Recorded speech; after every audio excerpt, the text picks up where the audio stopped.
Buenos dias, good morning. Welcome to Meet Me at Zero, and I want to thank you for watching, for your messages, for your comments. Most of you are probably wondering where is my wig today, and today this is how I'm feeling, channeling, I don't know, Aunt Jemima, just being comfortable in my own skin, just being comfortable getting ready to work early this morning. And um, my first language is Spanish. So most of what I know from the Bible um, that I have memorized is in Spanish. So I usually have to look up what it means in English or how is it said in English. But today I just wanted to have a little conversation with you today about about joy, about comfort and joy. I was recently talking to someone who was very concerned that just in case somebody showed up at the house had to be clean. God doesn't want to show up at a house that appears to be clean or that pretends to be clean. If I have to be friends with someone and my house has to be at a certain standard, I don't need to be friends with them. I really don't. I'm past the stage of wanting to appear or conform or give the impression of. And a lot of this is, things we were taught. And I talk about this all the time. We were taught foolishness. Let's pretend. Let's pretend that we're happily married, even though we're not. Let's pretend by dressing a certain way that we are holy and that we appear to be sanctified when we're not. And we've created a culture for so long of pretend. God doesn't want us to pretend to be Christians. He wants us to be Christians. He wants us to be the light in the darkness, the good in the middle of all the evil. And comfort and joy comes from the Lord. When you have joy, and joy is something that comes from God. It's something that other people can't take away. Other people can't alter the joy of the Lord that I have. Circumstances and things will happen that will try to mess up your day, try to get you out of character. And I think every human struggles with this because at the root of who we are, the only connection that we really need to have right is the one with God.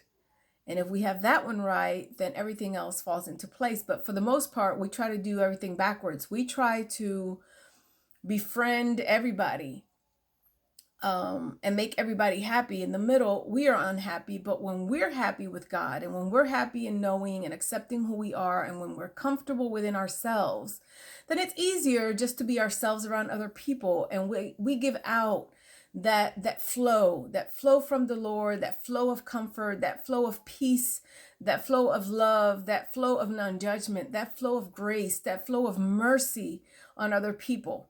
Okay. And there is a Bible verse that I loved when I was thinking about it this morning while I was doing my routine. For those of you that have asked, I will do a video soon about the brown sugar scrub that I use, and I will show you what my drill is for my face, my hands, my neck, and just self-care. There's a Bible verse, en la presencia de Dios hay plenitud de gozo. And it translates in English to, in the presence of God, there is fullness of joy. And that is Psalms 16:11.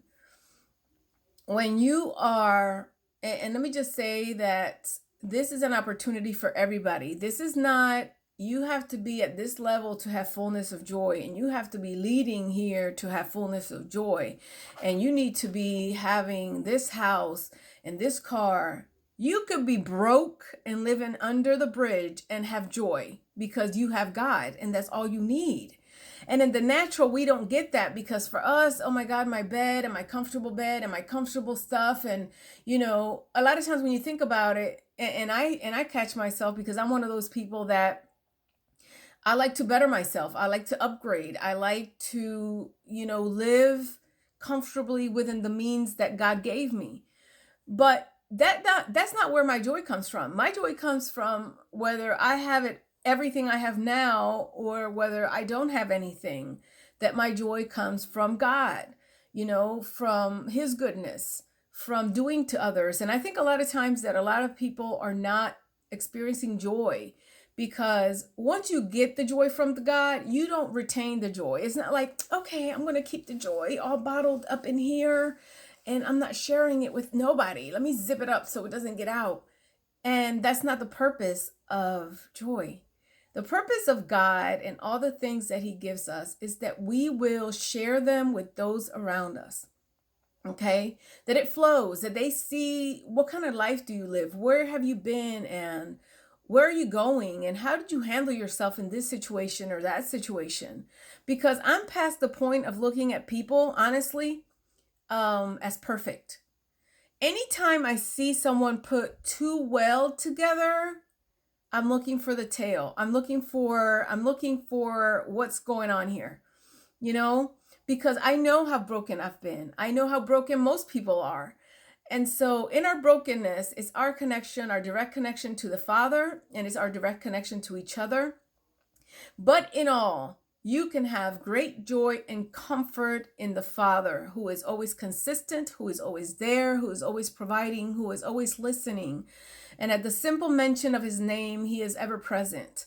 And so today, while you're going off to work and while you're moving on and while you're thinking about Christmas, it's not about buying a bunch of gifts. It's not about getting into debt. It's really not about anything of that. Comfort and joy. Comfort and joy. Do you have comfort and joy? How do you get comfort and joy? In the presence of the Lord, in getting in tune with who you are, in loving yourself as you are. I mean, let me tell you, and a lot of you have gone through this experience. This is where I'm at in life. You take me or leave me. Today, I have this in my hair. Other times, I look prettier. I dress up. I put my wig on. I change. I do need to have my eyebrows done. But I'm in a comfortable place. It's just, see yourself, see the beauty, and be comfortable, and just lay in the presence of God.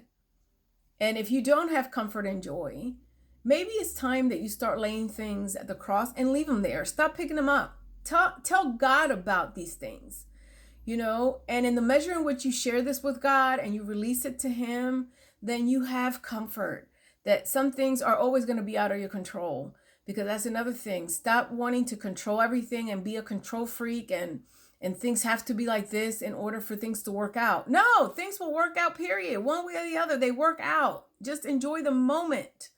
Be thankful for the people that you have in your life. Love people, learn to love people unconditionally, just the way Christ loved us when he took the cross upon him. So today I just want to encourage you, that you pause for a second and you reflect in comfort and joy. If you don't have those, you can still have them. There is no monopoly in God. Not one person has more dibs than another person in the kingdom. We all have access. And it really is in the simpleness, in the stillness of life, that we find the greatest treasures. So you have a blessed day. I will see you in a few days. Be encouraged always, no matter what goes bad or wrong in your life, there is goodness and plentifulness of it in the presence of God. I will talk to you later.